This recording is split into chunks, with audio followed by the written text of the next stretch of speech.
Good Sunday morning, Northeast Ohio, on this 14th of February. A day, of course, that is a celebration of love. An emotion, though, that, shall we say, was lacking in Washington this week as the second impeachment trial of former President Trump took center stage. It was a month ago yesterday, January 13th, that 222 Democrats were joined by just 10 Republicans informally impeaching the president for the second time.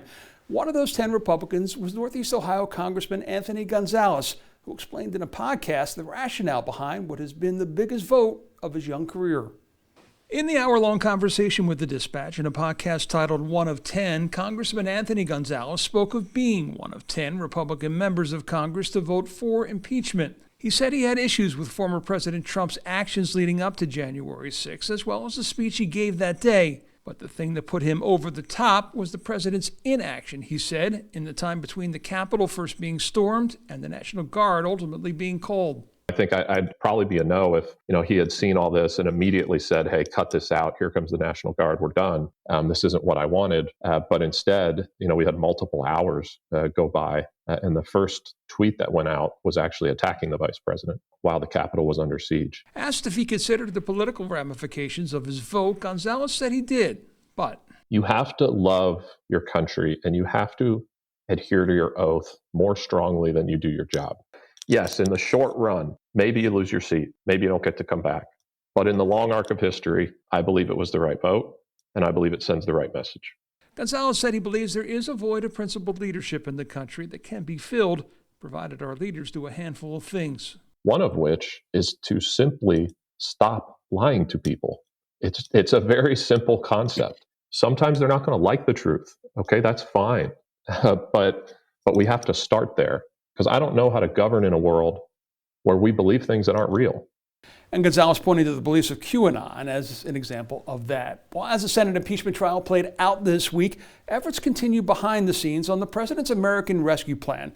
This is the $1.9 trillion COVID relief package. Senate Republicans, including Rob Portman, want the much smaller $600 billion package. That's why you may have noticed on air this week an increased effort to put pressure on Portman. See, billionaires have a friend in Rob Portman. The 30-second spot by Tax March, a group calling for taxes on the rich and a fight for a fairer economy, criticizes Ohio Senator Rob Portman for his support of the Trump tax plan, but not the new American Rescue Plan. With Portman, those with billions hit the jackpot, but those who need relief get jack squat. Portman, though, has said he is in favor of relief, even at the proposed $1,400 level, but they've learned from past go-arounds it needs to be relief for those who need it. Of that $1,400, if someone makes over $78,000 a year, likely they only spend about $105 of that money. The rest they will save, put in the stock market, do something else with, but not spend. So let's target it. The plan Portman supports has 100% of the funding that the American Rescue Plan has as it relates to health care. $160 billion to get the pandemic under control and vaccines distributed. Portman knows every spending plan includes add-ons, in this case raising the minimum wage and changes in tax laws, clean energy proposals, and $10 billion for cybersecurity, something Portman says he would support. But that's not appropriate for the COVID-19 bill. As much as I'd like to have that debate, let's do it separately.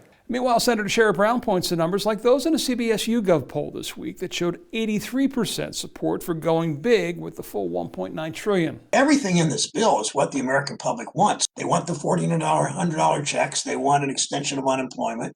People want the assistance, the rental assistance, so people aren't evicted in the middle of the winter, in the middle of a pandemic.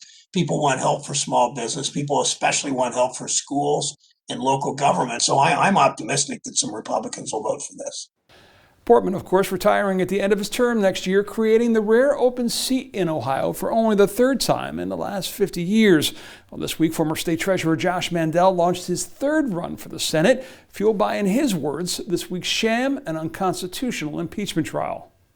Josh Mandel wasn't in the U.S. Senate on January 6th, but make no mistake, if he was, I would have voted with Senator Ted Cruz and Senator Rick Scott and others to hold up the certification of the vote to allow it to be more investigated. Since announcing this week his run for the U.S. Senate, he's drawn comparisons on social media to another senator named Josh Hawley of Missouri, including in a tweet from a potential Democratic Senate rival, Congressman Tim Ryan. Mandel says he has no problem with the comparative company. I like Senator Hawley. I think he's a smart guy. I think he's a good guy, and I'd be honored to serve with him. Mandel starts with $4.3 million in the bank from past runs. The problem he and the aforementioned senators may face is the corporate PACs and donors have signaled a pullback from those who objected to the election. If big corporations and others don't want to support me because of my conservative values, that's just fine. The support I'm looking for is from conservative voters and Trump activists throughout the state of Ohio. It will likely find company in that right lane from former Ohio Republican Chair Jane Timken, both courting the Trump voters. Mandel believes he was the former president's strongest ally in the state. And when I go to Washington, I'm going to advance that Trump agenda. Even though he's not there,